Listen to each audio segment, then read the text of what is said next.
everybody, this is Victor. So, in the 90s, whenever Wong Kar-wai came out with a new movie, the critics were going berserk and they were stampeding over each other to be the first one to tell you that this was the most masterpiece of all masterpieces. And I never saw Wong Kar-wai during his heydays, I never saw any of his movies, but the thing is that I got curious, and for the past year or so I have watched 3 of his movies. I think this was the 3rd movie I saw, and I have come to the conclusion that Wong Kar-wai is a pretentious, overrated hack. I think Ashes of Time is just another example of how overrated he is. Let's find out more, shall we? This is Ashes of Time.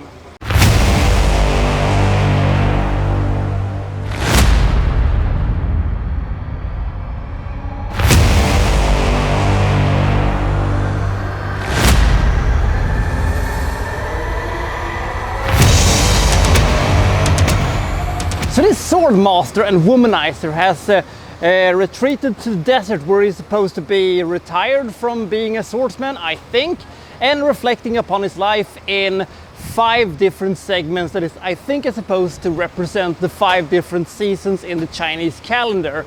It's vague and I don't exactly know if that is the case, but I think that was the idea behind it.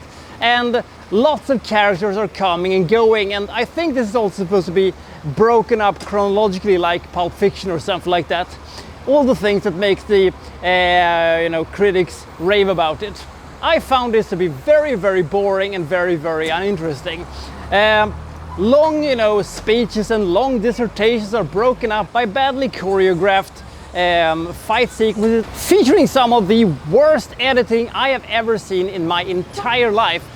Mainly designed to make, these fight sequences look as boring and ugly as humanly possible. Speaking of ugly, there's no consistency when it comes to how this movie is made. Sepia tones and bleeding colors are combined with sweeping, gorgeously filmed sequences that make me feel I'm watching a totally different movie. The movie never figures out what it is, and the story is all over the place, and it's so vague and it is so uninteresting, and the characters are so boring and uninteresting. And also, these fictional characters get title cards, which tells you, what's happened to them afterwards. And some of these things is kind of interesting. You're thinking to yourself, well, I would have liked to see that in this movie, but we don't get to do that. Unfortunately, Ashes of Time never truly evolves, beyond a good idea of how this movie should be made. I don't recommend this movie. It doesn't have the cool stories of, a crafted tiger, hidden dragon. It doesn't have the poetic storytelling of a hero or anything like that. It just feels like a vaguely interesting idea made by somebody who doesn't know how to present this in a cohesive manner. I don't really like Wong Kar-wai's movies, and they have never worked for me. They're not terrible movies, they're just a bit bad.